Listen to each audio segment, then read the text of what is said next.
Hi, Sam Villa here.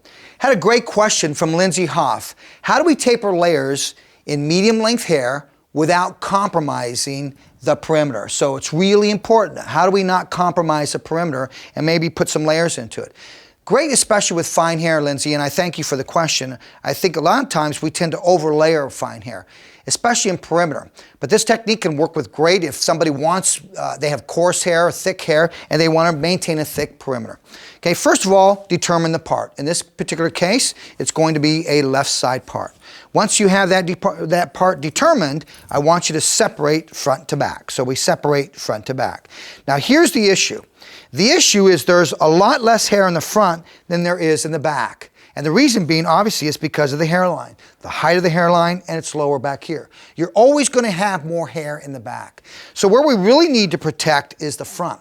So let's say, for example, we had Ashley sit in my chair and she said, I want to keep my length, but I really want to keep the weight, and I want some layers, but I want to be able to pull my hair back. What I want you to do is I want you to simply come in, Lindsay, take a diagonal back section. Look how I'm leaving all that perimeter weight there. I'm going to take it from diagonal, and I'm going to flatten that diagonal just a little bit more. Reason being is I'm throwing more length right over the ear. See that? So now I've maintained my length. I want you to just take this. We're going to simply take a clip, and we're going to clip this. Now I'm doing this dry so that you can see the end result immediately. You could do this wet, or if you want, you could do it dry. Now notice, because she has a side part, there's a lot more hair always on the opposite side.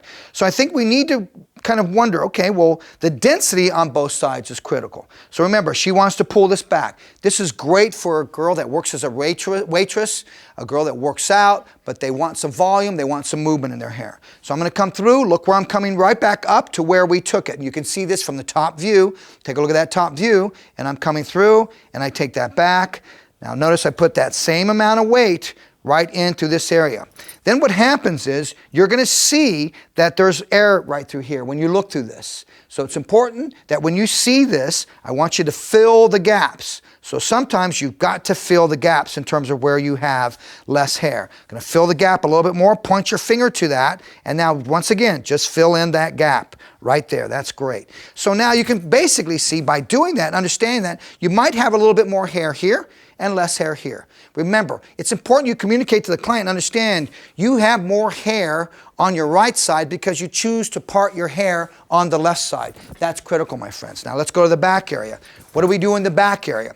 When you're here, I want you to come through, and I want you in the back area, because there's so much hair here, I want you to simply come through, and I want you to take a zigzag section here. Notice how I'm just taking my comb and I just move that up and down. So I take and slice my finger where I want to leave my weight. So see, I'm leaving some weight. I'm going to go through and I'm going to do it again. I'm just going to move it higher. Remember, the object is we want to maintain that perimeter weight. So I come through, and I'm keeping the teeth right on her scalp, moving it right through, and I'm going to slice my finger just higher, right there. And now look how I've been able to achieve a zigzag section.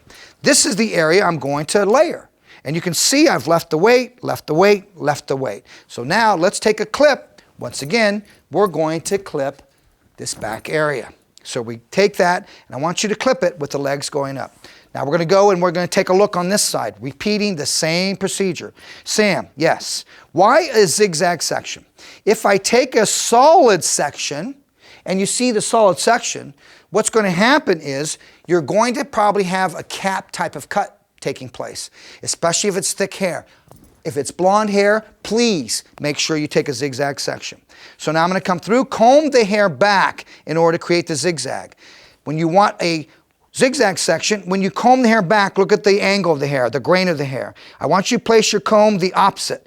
Then I want you to put the teeth right on the base, right on that scalp. Now move up and down, up and down, up and down. Slowly moving the comb the direction of where you're going to take the line. Slice where we want that zigzag section, and you've got a zigzag section. Okay, now I've got my zigzag section on both sides. So I'm going to take this section first, and I'm going to work with this section. Okay, I'm going to go just a little bit higher. Remember, make sure you check your weight. That's critical. So let's go just a little bit higher. When I want to go higher, first comb the opposite direction, place the comb in vertically. You can see that's almost on a true horizontal. Now come through and really move your comb up and down, up and down, up and down, up and down, up and down. Notice how Sam is not going through and drawing the zigzag in, okay? Now, if you want even more of a tapered layer, taper to me is meaning that it's leading from short to long, or you've got these layers that kind of taper, that give it the roundness, okay? So Lindsay, if you want to go deeper, that's determined on the density, okay? Let's go through, let's take a shear. Now watch what we're going to do. I'm going to turn, and I'm going to give you a profile view of that section. We're going to give you a front view in terms of where I'm going to be standing. Now look where I'm going to go. I'm going to come way out. Now determine where you want your length to fall before you cut this. So when I take this, I'm determining where do I want my length to fall in proportion of the length that she has. So we come over to this side. I'm going to come through. And one of the things I want you to do is take a look at that top view. Okay? Take a look at the section. Look at that zigzag. Now let's take a look at a view and take a look at the angle. I'm going to come through and soften, soften, soften. Okay, it's so important when you're cutting these little tapered edges. What really happens is we get a little bit too aggressive with a blunt line there. I'm going to elevate this up, Lindsay. I'm going to come through and I'm going to soften that edge. Now watch what happens. When we release this section, watch what I'm going to get. I'm going to get more of a layer that falls back over to the opposite side, and you can start to see how diffused this looks. But look what I get when I tickle that. You just get this sense of a graduation that starts to take place.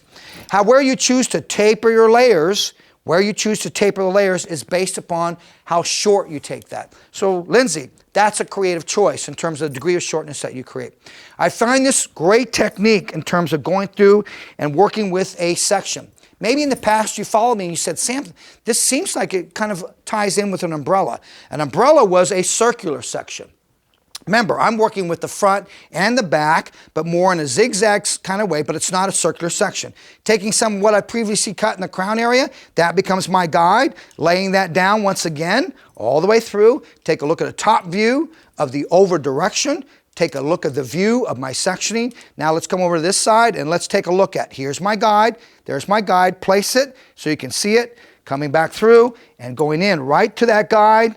Here's the guide right here, following that, and remember, keep that shear more on a vertical. The more we go into the horizontal, the harder the edge is going to get. I want you to hold the section in your hand, bring that back up, let it fall with gravity, and now soften, soften, soften, soften, soften. So we come through and we soften that. Now let's release this side. Now let's take a look and see what's happening. When you look at this, you can just start to see how I've maintained all of my weight at this perimeter edge. I haven't gone through at all and gone through and taken any of that perimeter edge in terms of the weight. Let's tickle, tickle, tickle, tickle, and you can see how I'm getting more of a tapered layer. Once again, your choice in terms of how short you take this. Take this section in the front. Now we're working into the front area. Let's give you a view of that section. Now this section, Sam, why is this section more solid and you zigzag back here? Remember, I was talking to you before, it's about the density.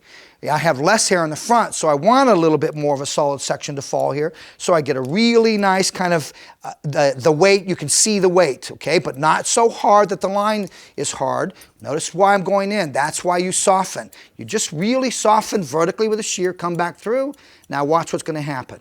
Okay, when I release this, watch what's going to happen here. That's going to collapse, but once again, I've got my weight. You can just start to see all the weight, but look at what you're getting in terms of how you're creating soft graduation on top. Let's go to the opposite side, our last section here, bring it up and over. Where do you think I'm going to go grab my guide from?